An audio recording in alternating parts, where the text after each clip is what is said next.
Hello, welcome to the National Park Service and the Federal Aviation Administration's public meeting for the Draft Air Tour Management Plan and Environmental Assessment for Mount Rushmore National Memorial. My name is Michelle Carter. I'm an Environmental Protection Specialist with the National Park Service, and I'll be your moderator for this evening. I want to start off here by defining a couple of acronyms that you'll hear us use throughout the meeting. You'll hear us refer to the National Park Service as the NPS, the Federal Aviation Administration as the FAA, the Air Tour Management Plans as ATMPs, and the Environmental Assessment as the EA. We'll define the remaining acronyms as we go along. Next slide, please. So we're holding this virtual public meeting tonight to review the draft ATMP for Mount Rushmore National Monument and to take public questions on the draft and the EA. This meeting is being held pursuant to the National Parks Air Tour Management Act of 2000. We'll also refer to that as NAPATMA and NAPATMA's implementing regulations. You'll hear a little bit more about NAPATMA and the draft ATMP here shortly, along with information on how you can submit questions tonight and official comments. Before we dive into the presentations, I'm going to take a minute and introduce our presenters, and I'll provide you a little bit of information about all of the meeting logistics and how you can participate. I also want to note that during the public meeting, we just ask that all participants adhere to professional standards of conduct, do reserve the right to remove any disruptive participants or anyone who would use discriminatory language, personal insults, or obscenity. Next slide, please. So joining us this evening as presenters, and as I say your name, you can come on camera. We first have Eric Elmore, a senior policy advisor with the Office of Environment and Energy at FAA. With the Natural Sounds and Night Skies Division of the National Park Service, we have Adam Biko. We also, from the park, have Superintendent Michelle Wheatley and Rylan Sprague, the Integrated Resource Program Manager. Eric and Adam will provide a brief overview of NAPATMA and the purpose of today's meeting, and then we'll hear from Superintendent Wheatley and Rylan, who will share a little bit more information from the park's perspective and discuss park-specific resources and the draft ATMP. Next slide, please. Throughout the meeting, we invite you to submit your questions, which we'll address after the presentations as part of the Q&A or the question and answer session. And we'll be taking comments via a Google form, which you can access either by you can use your phone to scan the QR code that you see here on the screen, or you can also click on the link that our meeting host will be dropping into the chat. The questions that are submitted through tonight's meeting will be considered by the agencies as they continue developing the draft ATMP, but they won't be considered formal comments. Next slide, please. All official comments must be submitted through the NPS Planning, Environment, and Public Comment website, or PEPC as we call it, or they should be sent to the mailing address that's listed on the park's PEPC site. Only comments received one of those two avenues will become a part of the official record, and they must be submitted before June 20th. The agencies are not accepting comments via email. And I'll share a little bit more information about all of this later again in the presentation. Next slide, please. Okay, so while this meeting is taking place on Zoom, as I just mentioned, we'll be accepting questions through the use of a Google form. I'm going to ask that the host drop that link into the chat again. If folks join the meeting after we've started, you might not see the chat thread, so we'll probably have them drop it in here a couple of times. So please submit your questions using that link. The reason we're doing it this way is it helps us manage the Q&A session, grouping similar questions together if they come in. So when the time comes, we'll read the questions aloud and the presenters will do their best to respond. And depending on how many questions we get, we are going to do our best to get to all of them. In the event that there's a delay with some of the questions coming in, we might actually walk through some of the frequently asked questions that we have on the parks website. So just a heads up about that. Our overall meeting is going to be 90 minutes long. We'll adjourn at 7:30 Mountain Time. And if we have a situation where we get through all of the questions early, we'll keep the meeting active until about 7:30, just in case additional questions come in. And please note, this meeting is being recorded. So we appreciate you joining us this evening to learn more about the draft ATMP. I'll now play a short video overview before I turn it over to Eric and Adam to provide additional details about NAPATMA and why we're here today.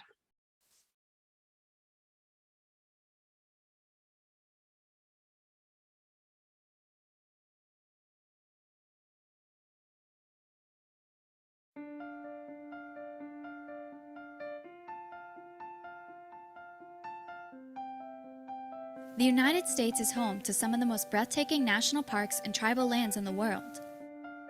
It is important that we protect these lands while ensuring that the public has ample opportunity to enjoy these national treasures. Air tours offer the public a totally different type of experience. The Federal Aviation Administration and the National Park Service work together to manage air tours over national parks. We are developing plans that help protect wildlife, wilderness character, cultural resources, natural soundscapes, and visitor enjoyment. These plans are known as Air Tour Management Plans, and today we will explore the specifics of the draft plan for your park. As part of our planning process, we consult with tribes, Native Hawaiian organizations, state and tribal historic preservation officers, and wildlife biologists. We assess noise, wildlife protection, and other environmental considerations, and we will continue to make adjustments to these plans as needed. And we consider the appropriate level of National Environmental Policy Act review for these plans. The FAA and the National Park Service are committed to ensuring safe flights at our national parks while safeguarding park resources.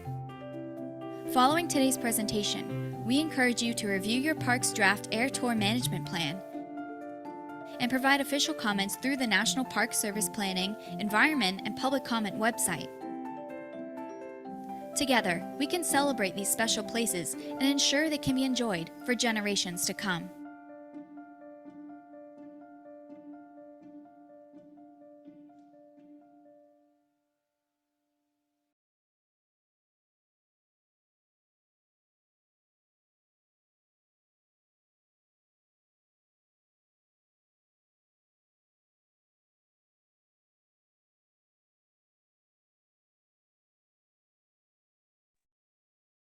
Thank you, Michelle, and welcome everybody. My name is Eric Elmore. I'm a Senior Policy Advisor for the Federal Aviation's Office of Environment and Energy. This evening, I'm going to provide you a brief overview of NAPATMA, and then I will hand it off to my colleague, Adam. So next slide, please. So NAPATMA requires the Federal Aviation in cooperation with the National Park Service to develop an air tour management plan for parks and tribal lands where operators have applied to conduct commercial air tours. NAPATMA was passed in 2000, and there were air tours going on at that time. And so NAPATMA required the Federal Aviation Administration to issue what is known as interim operating authority in order to operate over the National Park System units. NAPATMA has a limited jurisdiction. It only applies to a certain airspace and to certain types of aircraft. Specifically, an air tour management plan only applies to commercial air tours. It only applies to those tours that are flying within a half mile of a park and over tribal lands that are within or abutting that half mile boundary outside of the park, and also below 5,000 feet AGL, what we call AGL, or above ground level. Importantly to note that NAPATMA does not apply to general aviation flights, commercial airline flights, or military flights. So The jurisdiction is limited to commercial air tours that are operating within a specific airspace and not to any other type of aircraft. Next slide, please. So what are air tour management plans? What are the objectives? So under NAPATMA, the objective of this draft air tour management plan is to develop acceptable and effective measures to mitigate or prevent the significant adverse impacts, if any, of commercial air tour operations on the park's natural and cultural resources, tribal resources and values, visitor experience, as well as the wilderness character of the park. Next slide, please. So what can be in an air tour management plan? An ATMP may prohibit commercial air tour operations in whole or in part, or it can establish conditions for the conduct of air tour operations. And those type of conditions can include routes, altitudes, time of day restrictions, restrictions for particular events, maximum number of flights. Again, it must apply, it shall apply to all commercial air tour operations within a half mile outside of the park boundary.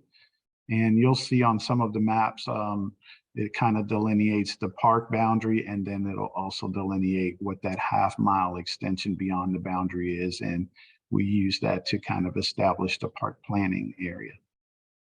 Other things that the air tour management plan has to include, it must include incentives for the adoption of quiet aircraft technology in the event that air tours are allowed in the park. And it has to provide for the initial allocation of air tours when an air tour management plan limits the number of operations in a park. And finally, an air tour management plan must justify and document the need for the measures that are taken and include that justification in what's known as a record of decision, or ROD. I'll pass it on to my colleague, Adam Biko, now to provide you a little more information. Adam?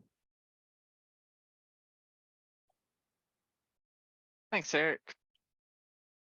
And again, my name is Adam Biko. I work with the National Park Service's Natural Sounds and Night Skies Division.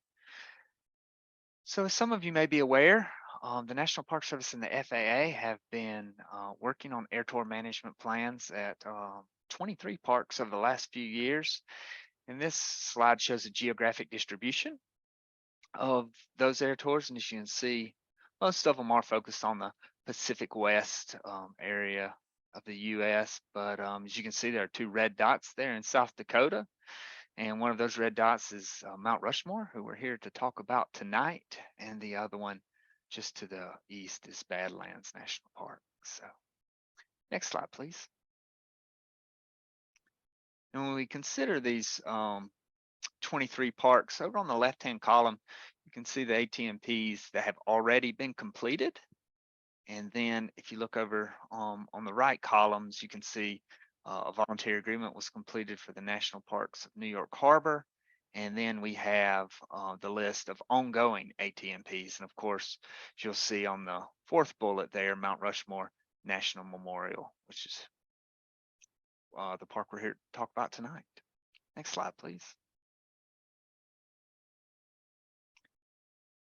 So for each ATMP, the agencies must publish the proposed ATMPs in the Federal Register, which we did a few weeks back. We must also hold at least one public meeting, which is what we're doing tonight. This is the public meeting that we're holding to get comments and questions, feedback. And then, of course, we must comply with the National Environmental Policy Act, better known as NEPA, as well as other legal requirements. And the purpose of today's meeting is to review the components of the draft ATMP for Mount Rushmore National Memorial. Next slide, please.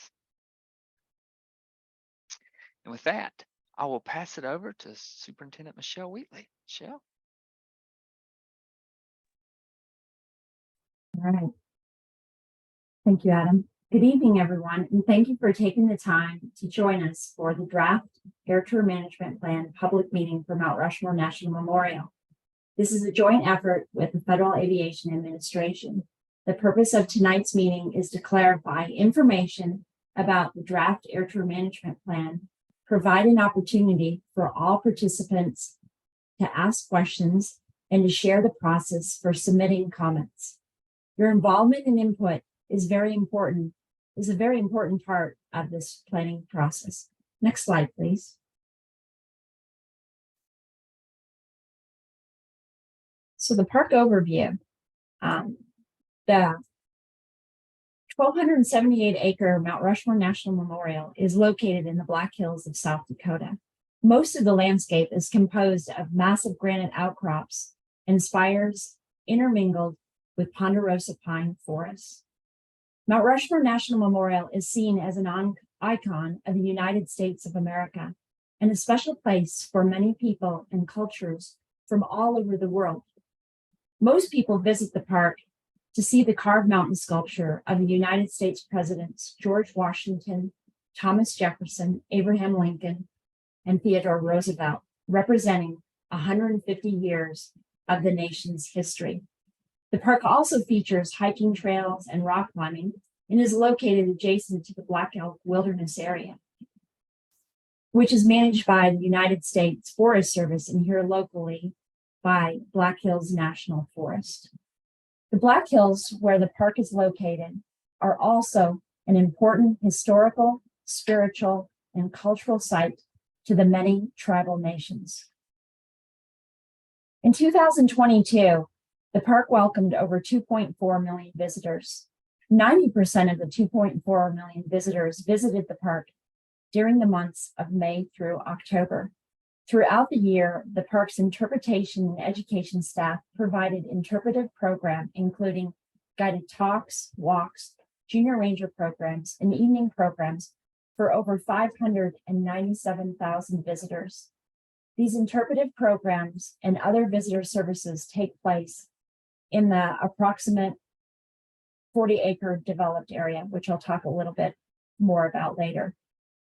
Mount Rushmore is a special place where visitors can learn about the history and culture and explore the breathtaking natural setting. Next slide, please. I'd like to point out some things on this map in front of us here. So start out with Mount Rushmore National Memorial's boundary is identified with a black dotted line. Lands adjacent to Mount Rushmore's boundary include the following. To the north, you'll see the Black Hills National Forest. The top 1/3 of the map to the east is private land, including the town of Keystone. The bottom 2/3 of the boundary to the east is the Black Hills National Forest. To the south and west, the boundary of Mount Rushmore is adjacent to the Black Elk Wilderness Area managed by Black Hills National Forest. I would also like to point out the developed area where you see the bright green color highlighted the visitor center and the outer darker green color adjacent to Highway 244. The developed area marks that approximately 40 acres of the park. Here you will find the main entrance to access the parking garage, information center, Carver's Cafe, gift store, Avenue of Flags, visitor center in the middle again, outdoor amphitheater, sculpture studio, and other associated facilities. You'll also find the Presidential Trail and the main viewing areas of the mountain sculpture. Again, this is an area where park staff provide a wide variety of interpretive programs and services for the visiting public. Closer to the west entrance, there are multiple popular rock climbing areas as well. Major roads running through the Mount Rushmore, including Highway 244, also known as the Gutzon-Borglum Memorial Highway, and Highway 16A, also known as the Iron Mountain Road. Both roads are also part of the Peter Norvig National Scenic Byway. At this time, I'd like to introduce Mount Rushmore's Integrated Resource Manager, Ryan Sprague. Next slide, please.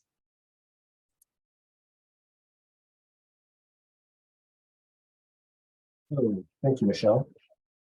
We mentioned earlier that the For the purpose of this project, we've identified the planning area as the park boundary plus a half-mile buffer. Resources located within the park boundary were considered, as well as resources located outside the park but within the half-mile buffer. Nearly every project occurring in the park must undergo a specified form of compliance. Compliance ensures all necessary regulations and obligations have been met prior to project implementation. This includes national, state, and agency level guidance and requirements, one aspect of which is tribal consultation. The park regularly consults on projects with 21 tribal nations. We have consistently heard from our tribal partners that the entire Black Hills and Badlands considered one continuous cultural landscape, and that includes the Park Service managed area of Mount Rushmore National Memorial.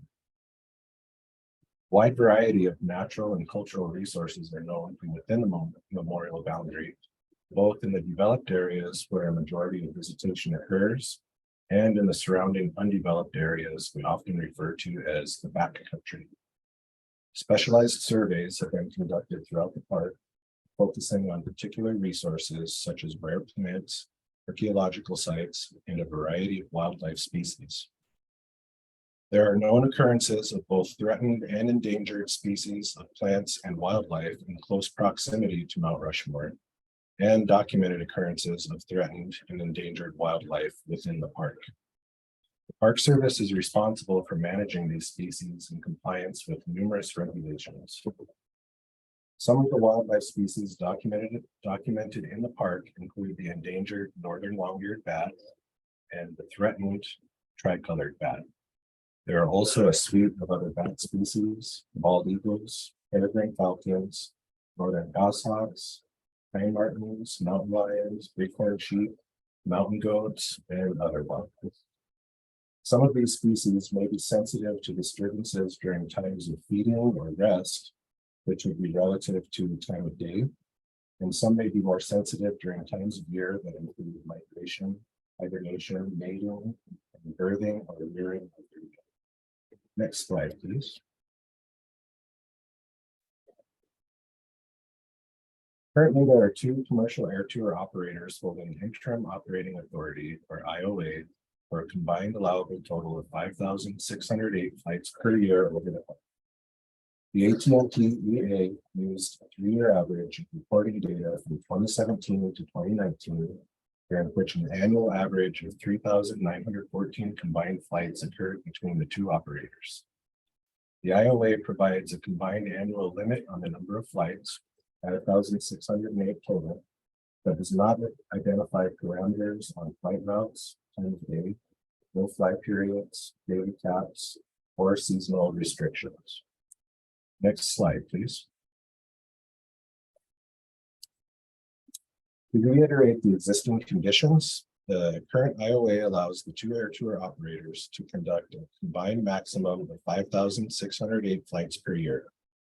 Between 2017 and 2019, the combined number of flights have averaged 3,914 annually.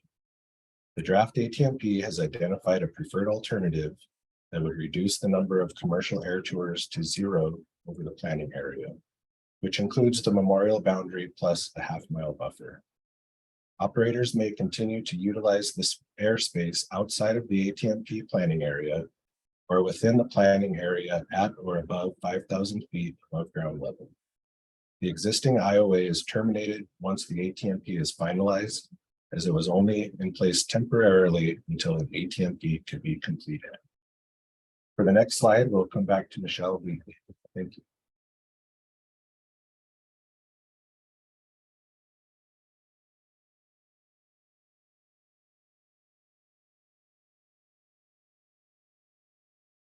Next slide, please.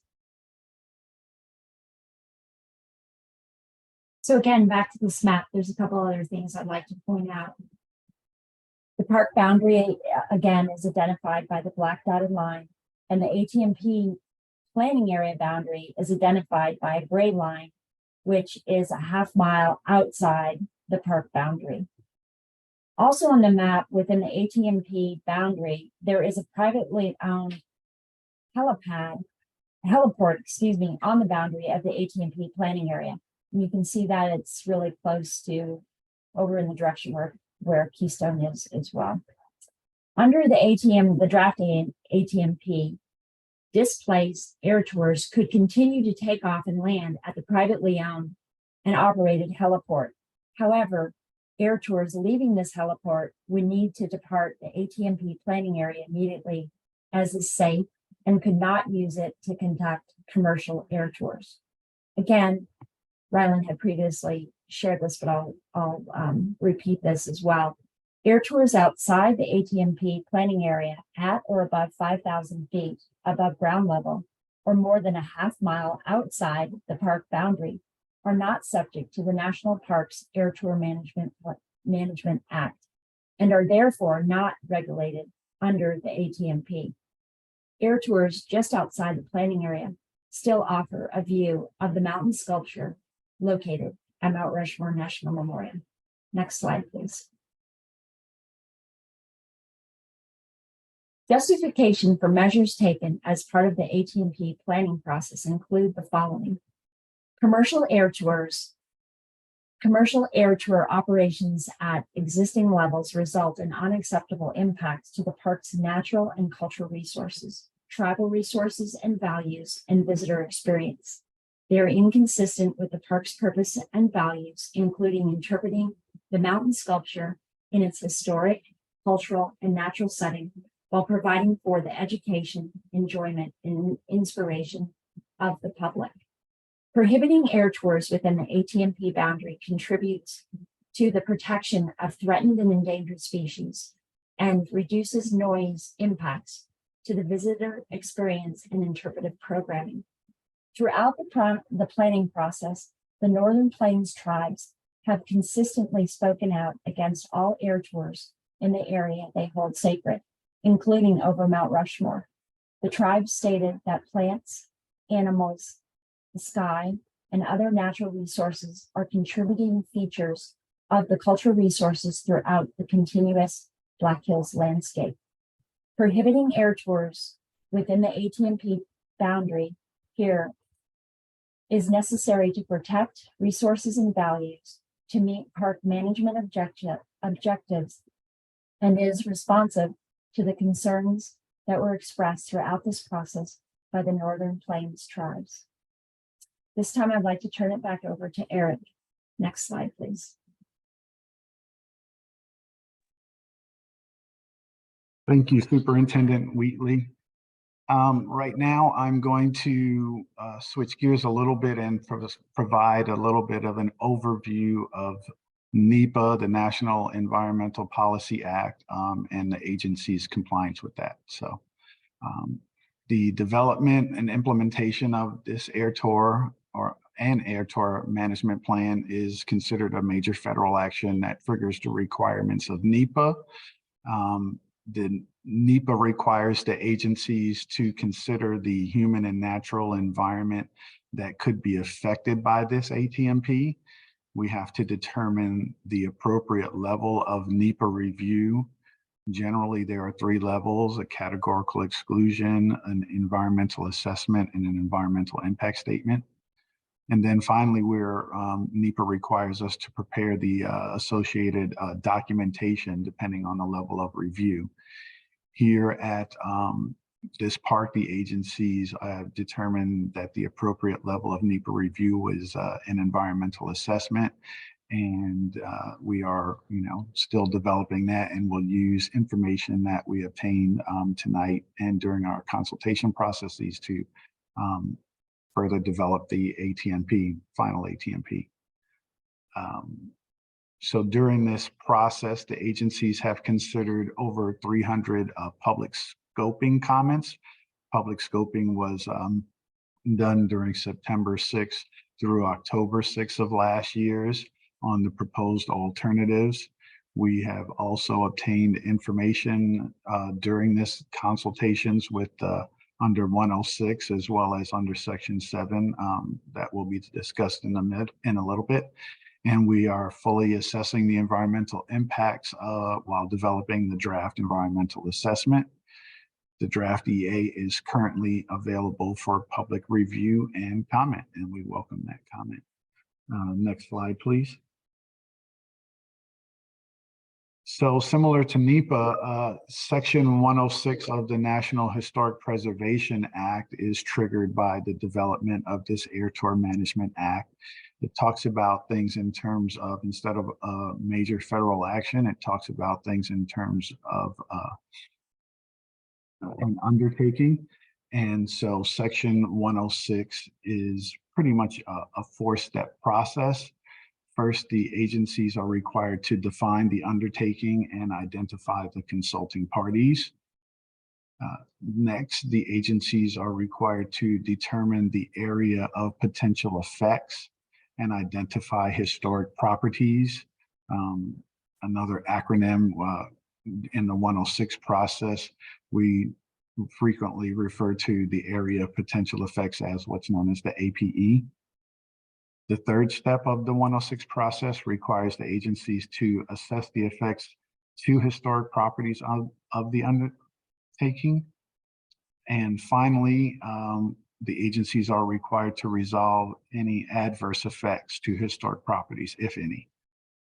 So as of today, the FAA and the Park Service have consulted with the South Dakota State Historic Preservation Officer, also known as a SHPO.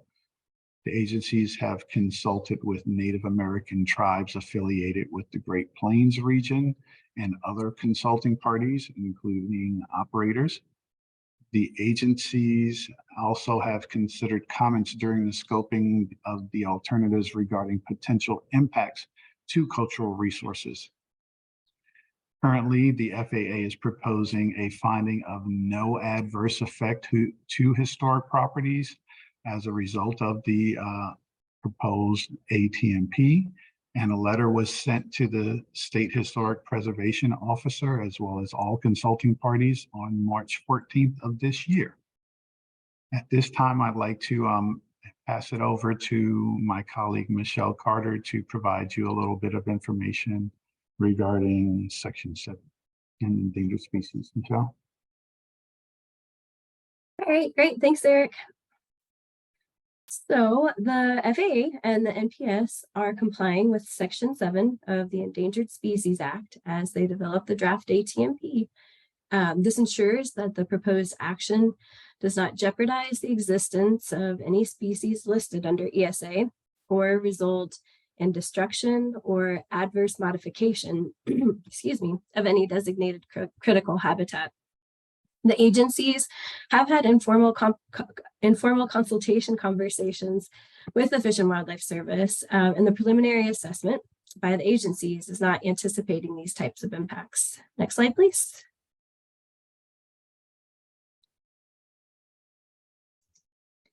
Okay, so as noted earlier, right now we're inviting comment from the public, from the tribes, other agencies, from all interested parties on the draft. And the comments must be received by June 20th. The comments can be submitted one of two ways, either online through the NPS public comment website, and you see that link here on the slide, or by mail to the address on the screen. And if for some reason if you want to send something via mail and you don't get the address from this presentation, you can also get it from the Pepsi site.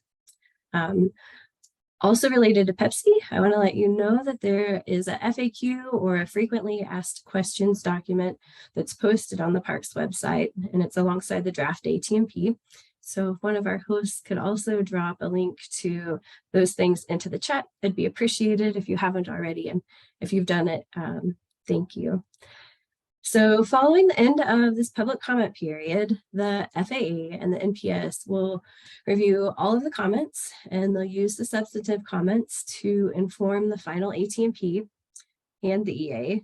They'll continue to coordinate and complete the tribal, the Section 106, and Section 7 consultations, and they'll conclude the process by signing a decision document. And then once all of this is wrapped up, the ATMP will be considered complete, and it'll be available for public review on both the FAA and the NPS websites. FAA will then update operations specifications or op specs for each of the air tour operators. Next slide, please. Okay. So with that, I'd like to go ahead and say thank you to all of our presenters, and I'll now turn us into the Q&A or question and answer portion of our meeting. For anybody that may have joined during the presentations, my name is Michelle Carter.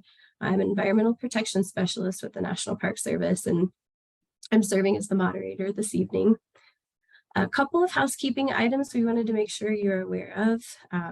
First of all, this meeting is being recorded. I'm sure you probably got the notice on Zoom when you joined, so we will make it available later. These links and the links to the PowerPoint slides that we shared this evening are going to be posted on each agency's ATMP website, and then also on the public comment website once the teams had a chance to make them compliant with all of our online accessibility requirements. So if you have a question you want to submit, post it into the Google form using the link that our host has shared into the chat area of Zoom, or you can use your phone and scan the QR code you see on the slide. We wanted to also note that this meeting this evening and the Q&A session is focused on the draft ATMP for Mount Rushmore National Memorial. Therefore, we ask that all of the questions that come in are focused on this particular planning effort.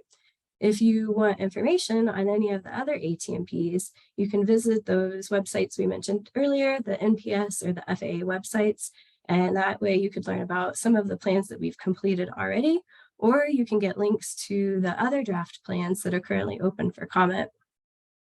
And I think that those links have also been dropped into the chat. Again, we continue to queue that up here because if somebody joins in the middle, they might not have access to that. Well, one quick reminder, any questions that are submitted through the meeting will be considered by the agencies as they develop the draft, but they're not considered formal comments. I mentioned a bit ago, the formal comments should be submitted via the NPS PEPC, the Planning, Environment, and Public Comment site. The links are in the chat, and the comments need to be received on or before June 20th.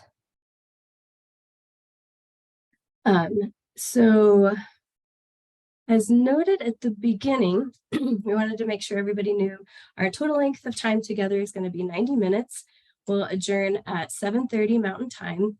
And in the event that questions are addressed before the end of that time, we're going to continue to hold the meeting until around 7:30 to allow for any additional questions to come in after you've had a chance to reflect on the presentations, or maybe even think about your response based on some of the other questions that have come in. Also, we just wanted to note that if sometimes there's a little bit of a delay, if there is a delay with the questions that are coming in, our team might end up posting or sharing some of the questions that are shared on the frequently asked questions website, or we might share some of the questions that we received during the other public meetings that are applicable across all of the planning efforts, just to help make sure that we're sharing as much information as possible. Okay. So that being said, could you go ahead and just queue up the next slide for me here? I just want to make sure that we have this slide here posted in case people join and they know how to do questions and comments. So it looks like we have quite a few questions coming in. So this is great. We'll do our best to get to all of these. And without further ado, we'll go ahead and get started with one. Eric, we're going to pass the first question over to you. And the question, excuse me, the question is, what is the National Parks Air Tour Management Act and what does it require?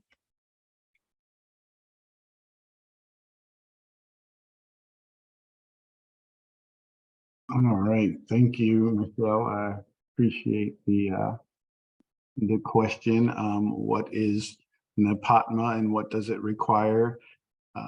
Earlier, I tried to provide some of the things that NEPATMA requires, but generally speaking, NEPATMA was passed in 2000, and it governs commercial air tour operations over national parks.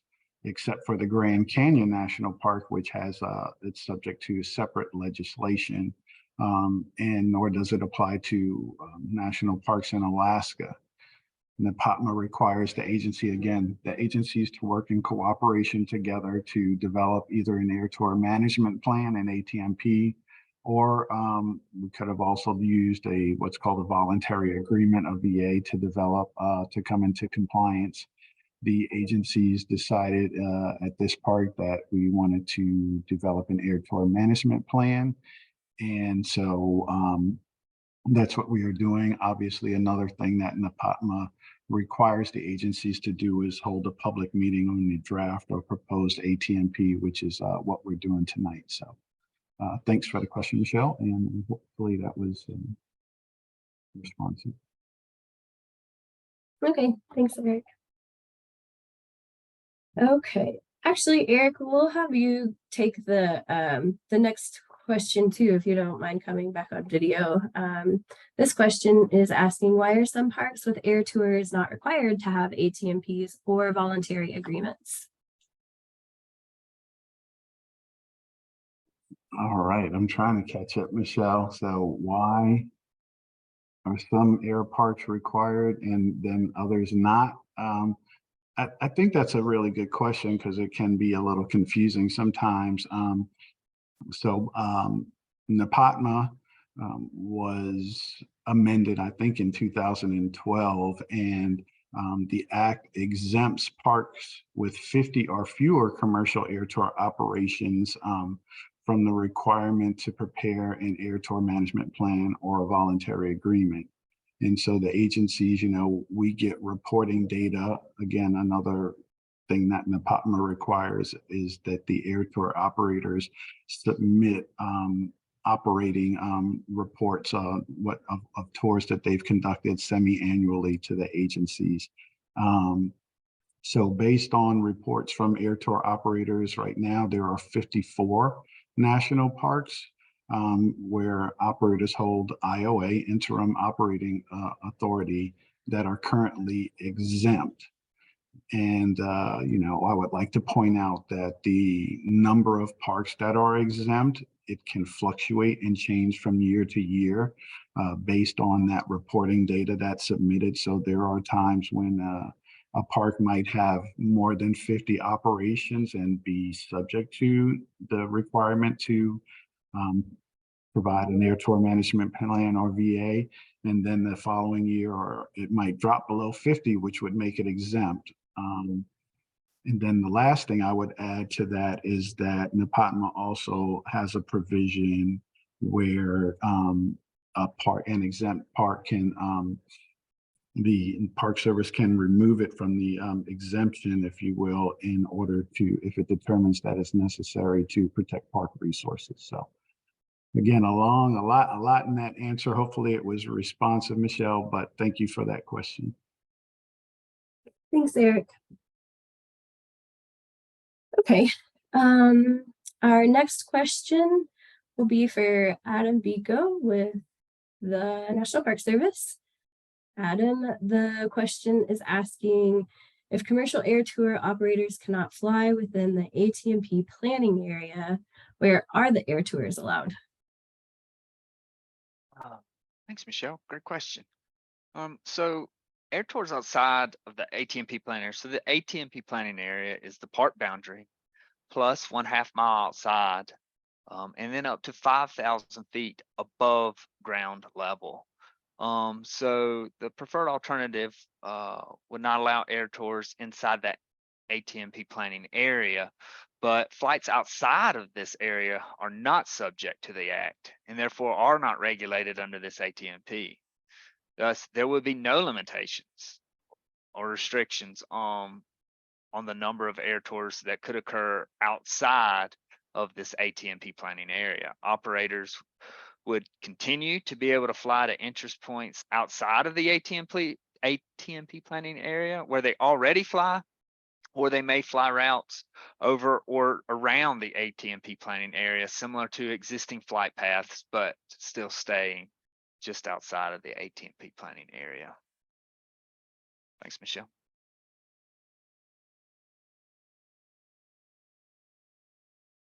Thanks, Adam. All right. A question now going back over to Eric Elmore. Eric, the question is, what happens to an operator's interim operating authority, or IOA, after the ATMP is established? All right, thanks, Michelle. By operational law, NAPATMA provides that all IOA for any park terminates 180 days after the establishment of the air tour management plan, the effective date of that air tour management plan. After that time, after that 180-day period kind of passes, no operator is allowed to rely on any op specs that has IOA where an ATMP has been kind of finalized. And so they would no longer be able to kind of operate under that interim operating authority. That would be revoked, and ultimately amended op specs would be issued, and that amended op specs would incorporate the operating parameters set forth in this air tour management plan. And the agency FAA will issue that within 180 days of the effective date of this air tour management plan. And, to drill down a little bit, the effective date is going to be determined when all parties, all required signatures have been placed on the document. Until that point, operators will be permitted to continue to conduct air tours within the ATMP boundary up to the limit of their IOA until their op specs are amended to incorporate the ATMP. So there will be a little kind of transition period, if you will, between when the air tour management plan goes final and the op specs are amended and updated. Thanks, Michelle. Okay. Eric, there's one more actually that's coming to you. I don't know if you need to get a drink of water, but it seems like this would be another good question for FAA. So you need a drink of water, let me know, but I'm going to go ahead and ask the question here. So the question is, how do Native American tribal members feel about this intrusion of their ceremonial practices? Why are we not including Crazy Horse Memorial as well? All right, I'll get my water in a minute. Excuse me. So thank you for the question. So the FAA, again, in cooperation with Park Service, is the lead agency in conducting the 106 consultation process under the National Historic Preservation Act.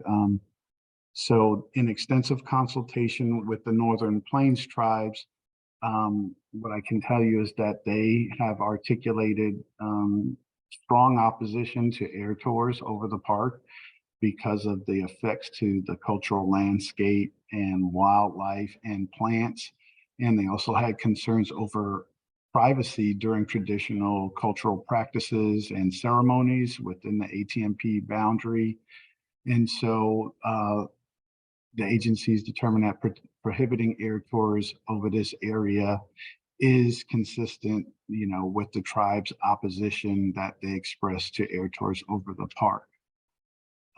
In regards to Crazy Horse and why that wasn't included, my understanding is that Crazy Horse Memorial is outside of that air tour management plan, the planning area, that NAPATMA jurisdictional boundary, and therefore that was there was no further analysis of impacts. I think it's too far away; it would be speculative, and so under the 106 process for this undertaking, again, the undertaking would be the implementation of the air tour management plan.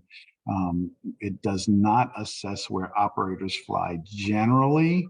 It's really focused instead to look very specifically at what the effects of the implementation of the air tour management plan would have on historic properties that are within that, again, the area of potential effect, that APE. And so the APE for this park, this undertaking, it includes areas where any historic property present could be affected by the potential introduction of visual, I'm not 106, but visual and audible elements that could diminish the integrity of any identified significant historic property. And so the APE has been defined to include the park, plus a 2.5-mile buffer from this area. A direct flight path from Mount Rushmore to Crazy Horse is about 9 miles. And so that would be beyond the scope or outside the scope of the 106 process. So I hope I was responsive, Michelle, to that question. But I appreciate the opportunity to try and answer.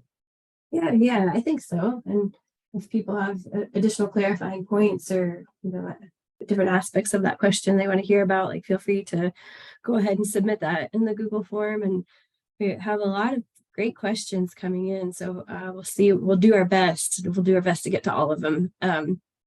Okay, Eric, we're gonna give you a little bit of a break here. And I think we'll pass this next question over to Adam Biko, and then Superintendent Wheatley may have additional input. But the question is, Adam, how will the visitor experience for people with disabilities be affected if the ATMP eliminates air tours? Eliminates air tours, sorry. Thank you, Michelle. We got the same question last week on our Badlands phone call. So air tours are only one of many ways for a person with disabilities to experience the national park. If the air tour plan reduces or eliminates air tours, a person with disabilities would still be able to experience the national park. The National Park Service works to ensure that people with disabilities can participate in the same programs, activity, and even employment opportunities available to those without disabilities in the most integrated setting possible. Alternative means of accessing facilities, programs, and services are provided when an accessible direct experience cannot be provided. Accessibility solutions are developed in consultation with the disability community and various partners, including NPS concessionaires and commercial service operators. The NPS has a team dedicated to breaking the physical and programmatic barriers to make parks more inclusive for people with sensory, physical, or cognitive disabilities. The team includes numerous regional coordinators who work to make sure that the National Park Service staff have the tools and training necessary to provide access and inclusive outdoor recreation and interpretive opportunities for park visitors and employees alike. And Michelle, Superintendent Michelle Wheatley, would you like to add anything that's specific to Mount Rushmore with respect to accessibility? Yes, I would. Thank you, Adam. So I'll just start again at the main entrance where the majority of the visitors enter, starting at the parking garage. So the park has multiple accessible parking spaces located in the parking garage. We have a curbside drop-off program and a wheelchair ramp near level 6 that provides direct access to the main entrance. Directed upon entry to Mount Rushmore, passengers with mobility impairments may unload next to the main entryway. Elevators are also available on all levels of the parking garage. The park also has a wheelchair loaner program with both standard and wide sizes of wheelchairs available to check out for free inside the information center. The Carver's Cafe and gift shop are wheelchair accessible, and elevators are located at both sides of the Grandview Terrace to provide access to the visitor center and amphitheater. The presidential trail is surfaced to accommodate wheelchairs from the Grandview Terrace to the viewing areas at the base of the mountain sculpture. Between 2019 and June 2021, Mount Rushmore made multiple visitor enhancements to the visitor center and plaza paver walking system from the parking garage to the Grandview Terrace. These improvements addressed visitor safety and accessibility concerns while improving operational and energy efficiency. The two new accessible elevators were installed on the Grandview Terrace leading down and providing access to, again, the visitor center and the amphitheater. Also, really well-used addition was companion seating was added along the Avenue of Flags and along the Grandview Terrace for wheelchairs and mobility scooters. Lastly, the park also has programs available to assist visitors with hearing and visual impairments. Additional accessibility information is available on our website as well as the National Park Service mobile app. Thank you.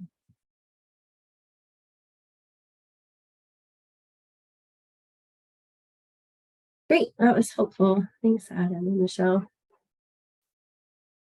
All right, next question here. We'll go back over to Eric with FAA. The question's asking, who are the stakeholders that are being asked for comments on this plan? Thank you, Michelle. So I think broadly stakeholders are the public, right? And so we're encouraging the public to submit official comments on the draft ATMP as well as the draft EA. In addition to the public meetings that the FAA and the Park Service are holding, we share information on online platforms to provide the greatest opportunity for public participation and commenting on the draft EAs and ATMPs that we prepare. Notice of the ATMP and the public's ability to comment is published in the Federal Register. And the alternatives may be further developed or modified as a result of this process, the NEPA process, as well as in response to public comment or any consultation feedback that we get. And in regards to kind of that term stakeholder on the 106 kind of is a term of art. And so under Section 106 of the National Historic Preservation Act, the agencies are required to consult with individual or organizations with a demonstrated interest in the air tour management plan, either due to the nature of their legal or economic relation to the proposed activity or affected properties. So this means consulting the state or tribal historic preservation officer, federally recognized Indian tribes or Native Hawaiian organizations, representatives of local governments. Sometimes they have local SHPTs, airport air tour operators, and also adjacent landowners are considered stakeholders that we seek comment from. The agencies will consider comments from the consulting parties that are consistent within the scope and purpose of Section 106. And in that, we mean that comments that directly relate to the impacts of the undertaking that they have on historic or traditional cultural properties. So thank you, Michelle. Thanks, Eric. Actually, one more question back for you.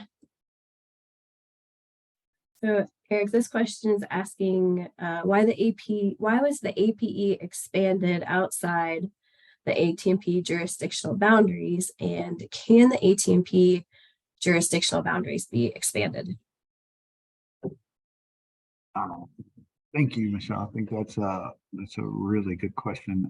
So the additional 2.5 miles beyond the park boundary at Mount Rushmore was chosen because each alternative considered under NEPA would either decrease the number of air tour operations within the ATM planning area or eliminate routes. And that would result in concentrating air tour operations outside of the park. And while the agencies cannot know for sure, it's reasonable to assume that the air tour operators may elect to conduct additional air tours beyond the half-mile radius of the park's boundary as a result of this undertaking. So again, kind of the half-mile beyond the park boundary is the jurisdiction that the air tour management plan would apply to. And so we think it's reasonable to assume that they may try to operate just outside the boundary. And so the additional 2 miles was added as the furthest distance that is feasible to conduct air tour operations outside of the park while still allowing views of the feature inside the park. So that was a really good question, but that's kind of the logic why we expanded.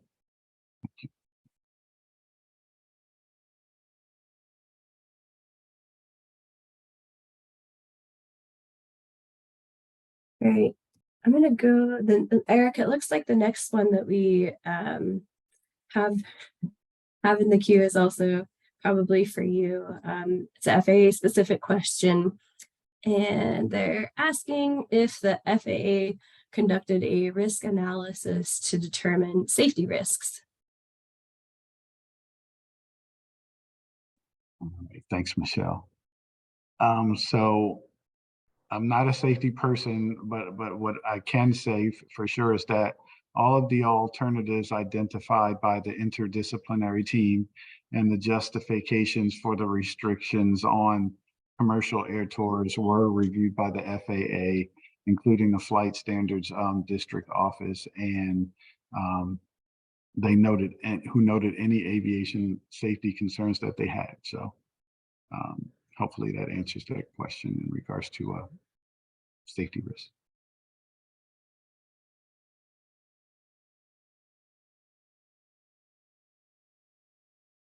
All right, great. Thanks, Eric. And we'll give you a break again here. This question will go over to Adam Biko with the National Park Service.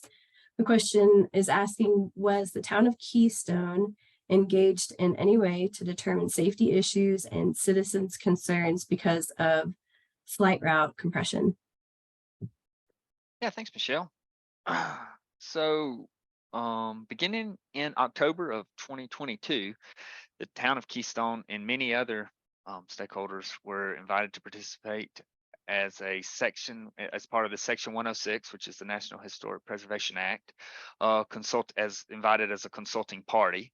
They were also invited to attend consulting party meetings, and the town comments were also solicited during both our scoping process, which happened November of last year, I believe, as well as the NEPA public comment period, which is currently ongoing, and we're invited to this meeting as well.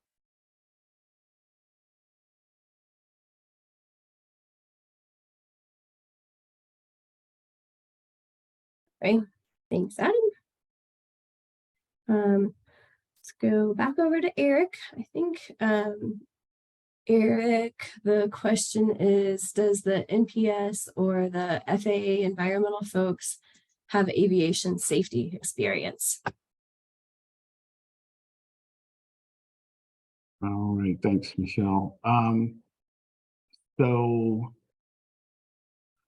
I guess what I can say is that the environmental folks are environmental experts, and the safety experts are the safety experts. But we work together as an interdisciplinary team to kind of review and develop the various alternatives at this park, and the FSDO was a part of that team in reviewing all of the alternatives for Mount Rushmore.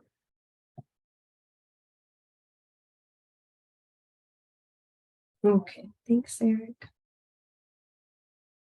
All right, Adam, back over to you. Let's see, it's starting out with a statement that the draft ATMP states that the agencies reached out to many stakeholders. They're asking, A, what was the specific outreach to the air tour operators? And B, what was the specific interaction with the FSDO?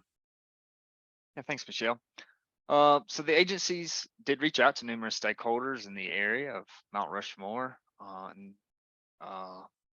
and those who had a connection to the park in some way. And so these included state and federal agencies, state historic preservation offices, tribal historic preservation offices, tribes who had an affiliation with the Black Hills, and the operators, and other stakeholder groups. the outreach was conducted through, as I think we mentioned earlier, the Section 106 consultation process. It was also done through Section 7 of the Endangered Species Act, as well as the NEPA process. Again, both scoping a few months ago, as well as the public comment in the meeting tonight. Specifically about the operators, they were asked to provide the number of reported air tours, and they've been providing that since 2013, annual amount of air tours. So we had the air tour data, as well as they were asked to provide the flight paths that they fly over the park. And so that was the outreach we did specifically to the operators. And the question was about the FSDO. I think it was mentioned earlier quite a few times that the FSDO, the Flight Standards District Office, was also consulted on this plan. Okay, thanks, Adam. I think actually the next two, Adam, will Right. have come over to you. So, okay, this question is it's asking or stating the EA uses operational data from 2017 to 2019 because of continued abnormalities associated with the COVID-19 pandemic. It also uses noise data collected in 2003, 2007, and 2012. However, the NPS does not have data on the number of park visitors in 2020 to 2022. And they're asking, are there plans to update the data which is relied upon? Yeah, great question. Thanks, Michelle. So the agencies feel that the data used for in the EA for the acoustic environment and the reporting data that we've gotten from the operators is sufficient for the development of the air tour management plan. Constantly updating data during planning processes is very difficult, burdensome, and the acoustic data that we have is likely relatively stable through time, unless major changes are implemented that might affect the acoustic environment. And Mount Rushmore will continue to monitor the acoustic environment as they have done for many years now after the ATMP is implemented. And they'll do this also to ensure that the park management objectives are met, particularly when it comes to the acoustic environment and the experience for visitors on the ground.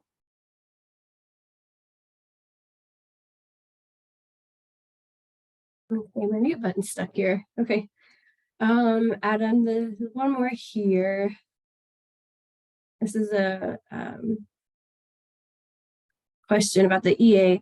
How was the environmental assessment firm decided on? And was a bias issue ever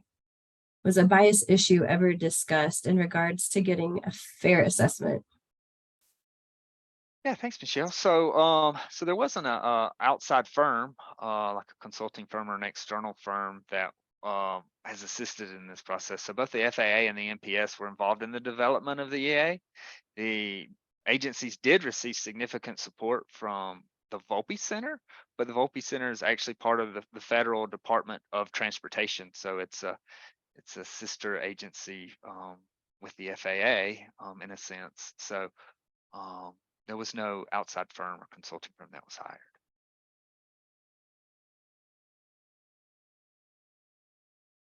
Okay, thanks, Adam. Mm-hmm. All right, let's go back over to Eric. Another environmental assessment question. So the environmental assessment includes the conclusion that it is unlikely that alternative 2 would result in negative socioeconomic impacts.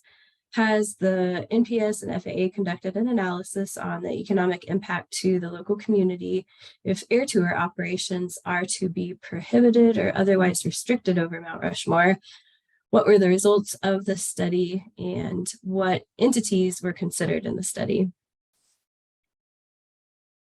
All right, thank you, Michelle. Thanks for the question. So yes, the agencies did do a socioeconomic analysis.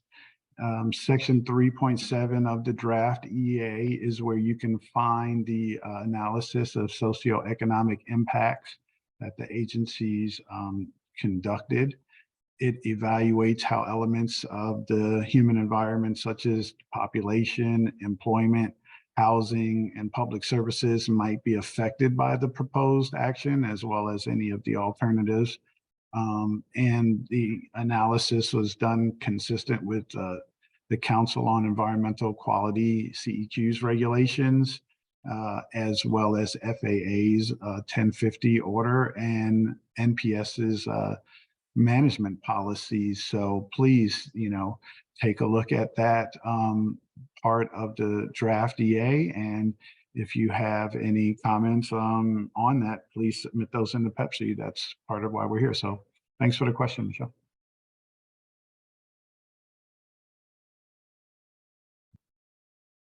Okay. Thanks for that, Eric. Okie dokie. So I think we'll go back over to Adam here. It's a question about IOA. Will the termination of IOA and flights over Mount Rushmore have a significant impact on our town economies?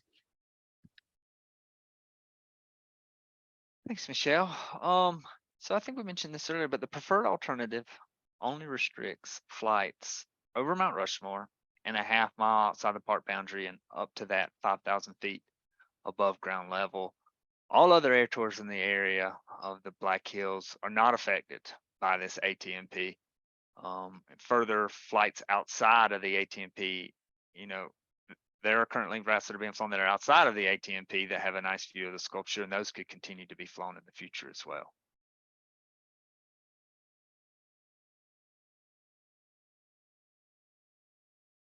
Okay, Adam, it's like I think this next one we'll also see if you could answer. They're asking if military flyovers, private flights, photo flights, or transportation flights have impacts higher than those allegedly identified in the EA. That's a good question. But however, military flights, private aviation, transportation or commuter flights, are specifically excluded from the National Parks Air Tour Management Act, which is, the act that we're trying to implement now. And so, NPATMA, as we call it, the National Parks Air Tour Management Act, specifically when Congress passed this, they specifically required the NPS and the FAA to address air tours and only air tours, and the act is very specific about that. So if there is significant amounts of noise from military overflights, private flights, or transportation flights, that may be the case, but NPATMA specifically excludes us from considering them in this plan for their management.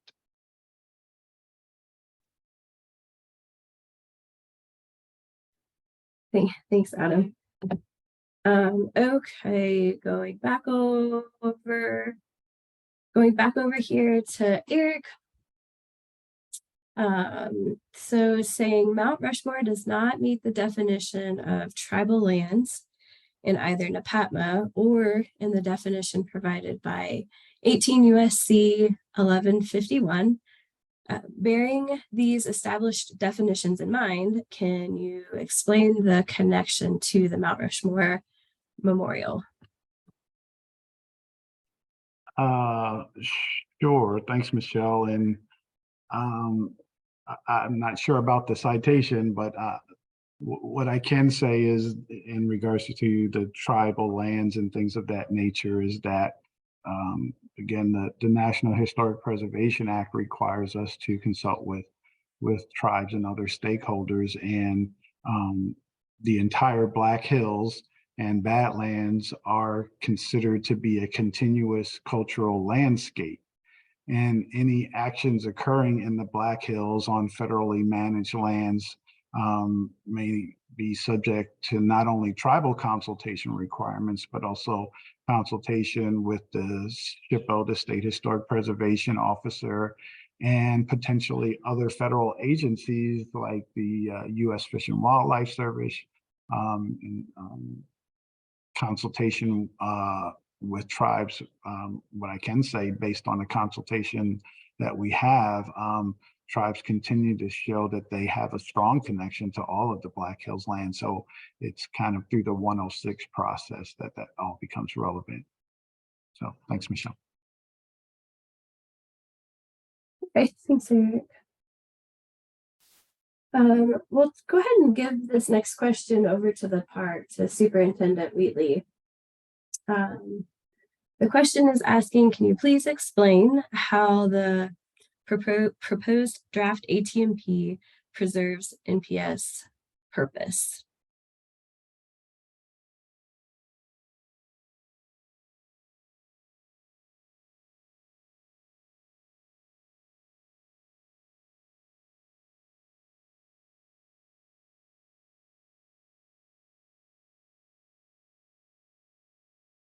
Sorry about that. I couldn't get my clicker off of mute. I know, I've had a sticky mute today too, so I understand. Sure. So the draft ATMP reduces impacts to the park resources, which supports the park's purpose and is consistent with the National Park Service's Organic Act, which requires the National Park Service to conserve the scenery and the natural and historic objects and the wildlife therein, and to provide for the enjoyment of the same in such a manner and by such means as well as will leave them unimpaired for the enjoyment of future generations.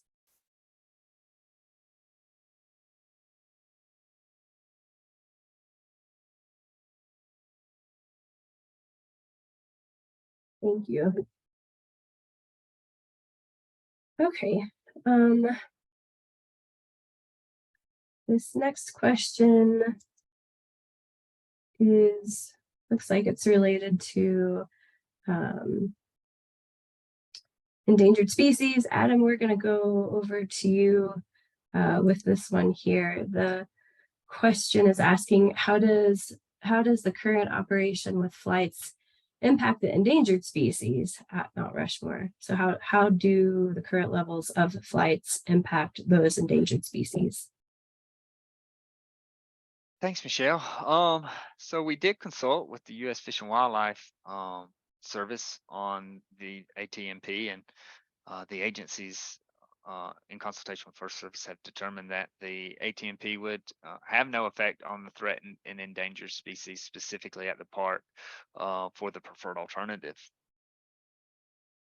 Does that answer the question, Michelle? Yeah, I think so. And I'm sure if there's any clarification needed, folks can submit that as a clarifying request. Okay, let's hear from somebody new here.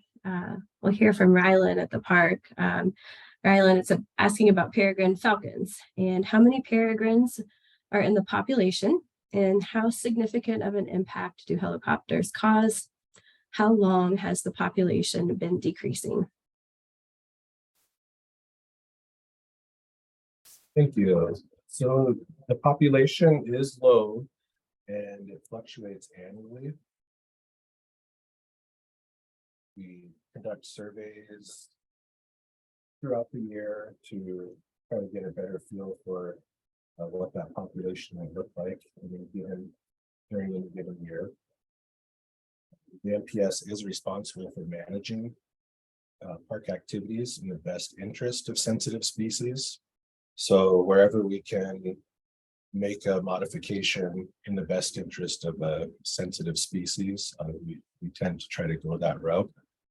And as far as impacts on peregrine falcons, that can vary depending on time of day, time of season, time of year.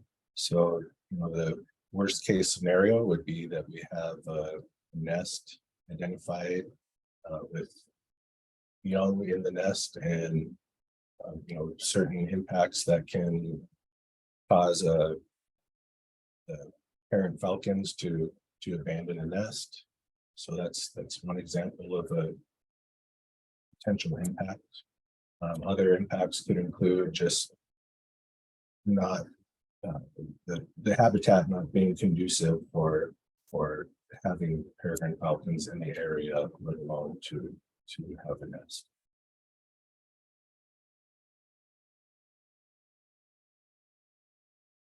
Great, thanks, Rylan. Great,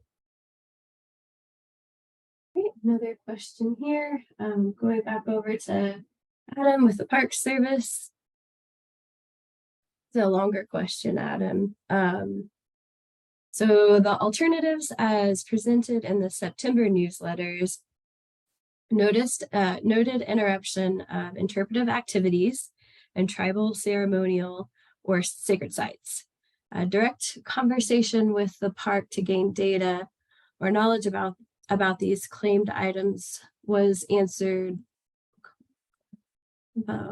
Claimed items was answered with could interrupt, so they could interrupt. The questions regarding the tribal sites were answered with that is not public knowledge. So I guess it's a different answer based on, I guess, who's asking the questions. And regarding the tribal sites, there was a statement that even when we do not know where those are, so they're asking if you can explain how these conceptual impacts were evaluated for inclusion and presented as facts in the analysis. Yeah, sure. Thanks, Michelle. That's a really good question. So, the relevant scientific literature that we use indicates that speech interruption begins when noise levels reach about 52 decibels. And so the agencies modeled noise. So this is more specific to the interpretive programs, but the agencies modeled noise from existing air tours to determine how frequently speech is likely to be interrupted, to determine the potential interruption frequency that may occur. And we that model is in the noise technical analysis, and it displays the amount of noise that exists over 52 dBA. And so that's really what we looked at a lot when it came to the interpretive programs. But the second part of your question, I believe, was related to tribal knowledge and their sharing of tribal knowledge with the public or with agencies. And tribes are not required to share with the public or federal agencies the specific cultural resources or sacred sites. And so in consultation with them, they didn't have to identify anything specific in Mount Rushmore. But remember, Mount Rushmore National Memorial is a very, very small park. And so with flights flying directly over the top of it, noise spreads, and as you can see in the noise technical analysis, noise spreads clearly across the entire park. So.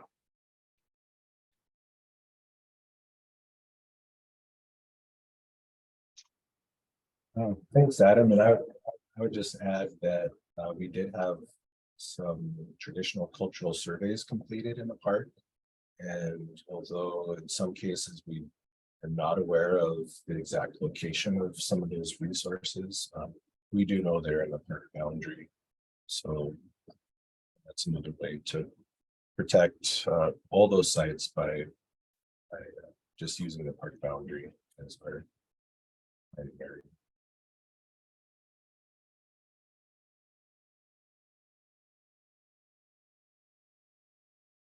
Okay, thanks, Adam and Rylan, for that verification.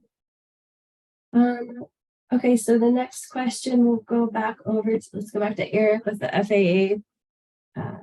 They're saying we conducted a sound study that clearly shows automobile and motorcycle noise were the primary cause, or the primary causes of noise. Or I think it was saying, was there a study conducted that talks about automobile and motorcycle noise being the primary noise? And they're asking if we can explain how we conducted our study, showing that helicopters were disruptive and that they and should be moved more over the town. All right, thank you, Michelle. So I think I would point the questioner to the noise technical report of the environmental assessment.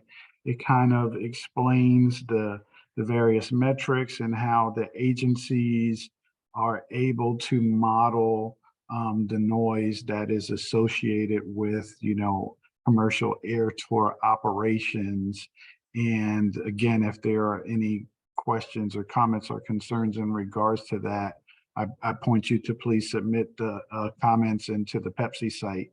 And then as part of the question, I think I heard it seemed like maybe that they were aware of a study. And again, I would say if they believe there's a study that we should consider, to please, submit that or point us to that through the Pepsi site, an official comment that would be helpful for us in trying to make sure that we're doing things right. So thanks, Michelle.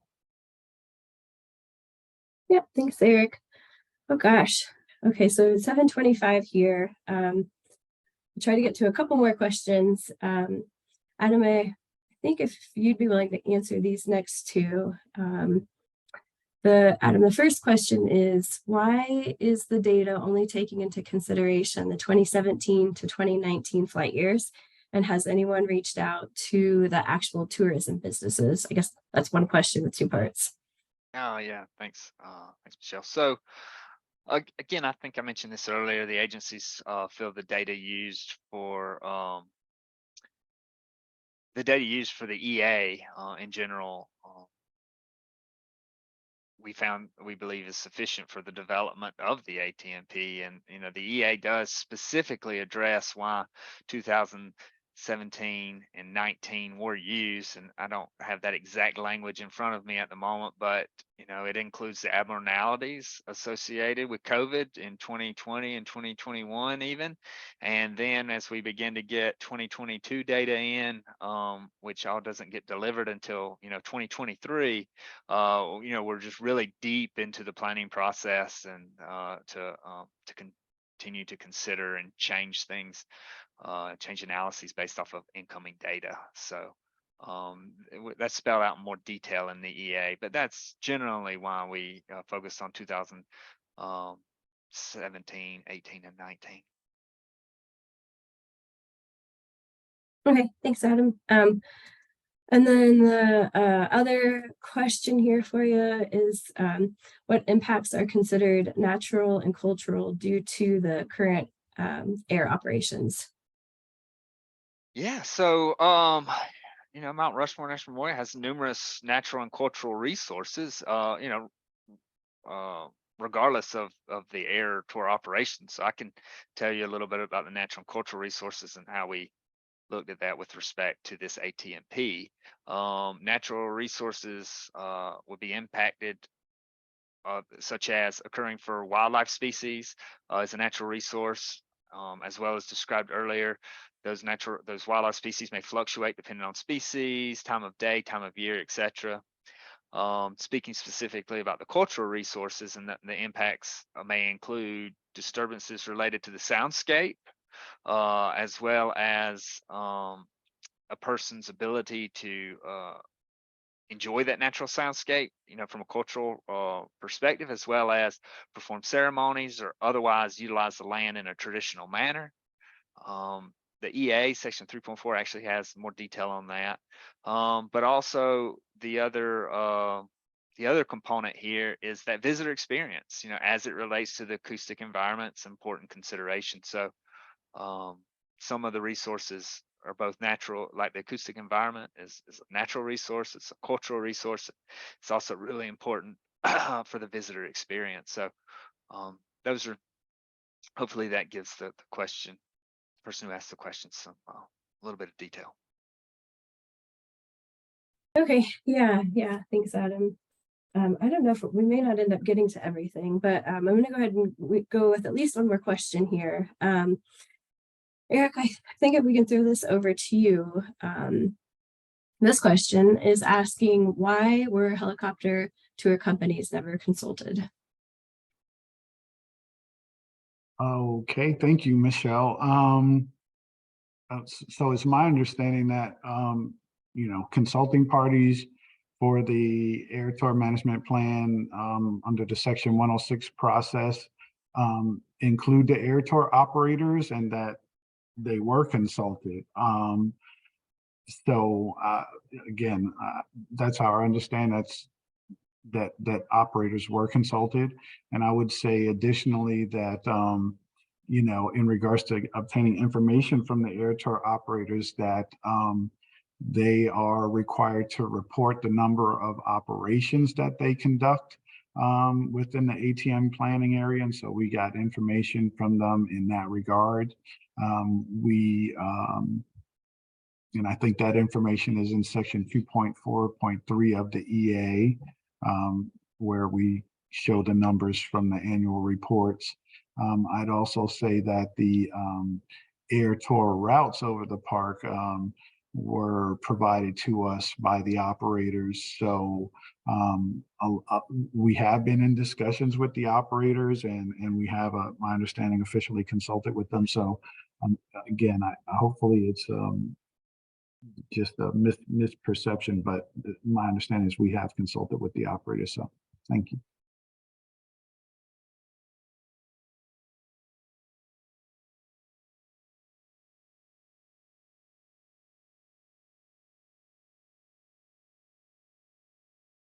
Okay, well, we have one more question here. And I think this will go over to, back over to Eric. It's asking about a voluntary agreement. So Eric, they're asking why the voluntary agreement that was almost completed in 2019, why was it never revisited for Mount Rushmore as it was for New York and for Glen Canyon? And I think that might end up needing to be the last question that we'll have time for, given the time. So Eric, you could provide a response, or if you need me to read it again, let me know. Sure. No, thanks, Michelle. I think I got it. I'll try to answer it. So my understanding is that, you know, basically the agencies and the operators were unable to come to a final agreement on the terms of a voluntary agreement. And the agencies basically had to make a decision. We reached a point and we decided that we needed to develop an air tour management plan at this park in order to come into compliance with NAPATMA and the court order that we're under to bring all of the eligible parks into compliance. So it's a little bit different here than it was at New York, where the FAA and the NPS and the operators were able to come to an agreement, and the terms of the agreement addressed the park management issues there. I think similarly at Glen Canyon, there were already voluntary agreements that were in place with, I believe, 7 of the 9 operators. And so we were able to get, you know, kind of close out the voluntary agreement there, but that was something that had already been started. And so, you know, we've continued outreach with the operators in other places, but unfortunately we were unable to get to a voluntary agreement here, and we felt we needed to move to an air tour management plan. So, thanks, Michelle. Okay, great. Thanks, Eric. Okay, so we are going to go ahead and close the meeting. I have some next steps that I want to share, but before I do that, I'd like to turn it over to Superintendent Wheatley for a couple of closing remarks. Thank you, Michelle. I'd just like to thank all of you for joining us and participating in our virtual public meeting this evening. Extensive analysis, consultation with tribes and other parties has gone into this process, and we are not finished yet. Public feedback, including your involvement tonight, is a very important part of this process. We hope you will consider submitting formal comments, if you haven't done so already, for our draft air tour management plan and environmental stuff, and submit those to the website. The public comment, just a reminder, the public comment period is open until June 20th. And again, I just want to thank all of you for your involvement in attending this meeting. Thank you. So just a couple of closing things for folks to remember. If you joined during the middle of the meeting, there's a frequently asked questions document that's posted onto the Parks Pepsi website. The links are here on the screen. This meeting was recorded, and once we have a chance to apply the closed captions, we'll be able to post that for future viewing along with the slides that we shared this evening. So I think the meeting host has dropped the links in a couple of times. And so hopefully you see those in your queue. You can also scan the QR code actually will no longer be relevant because that was just for the Q&A session this evening. But the official comments, either send it via mail, regular mail to the address here or to the Pepsi site. A reminder that if you have a formal comment that you want the agencies to consider, make sure you do enter it that way through the Pepsi website. And Superintendent Wheatley reminded us that the deadline is June 20th.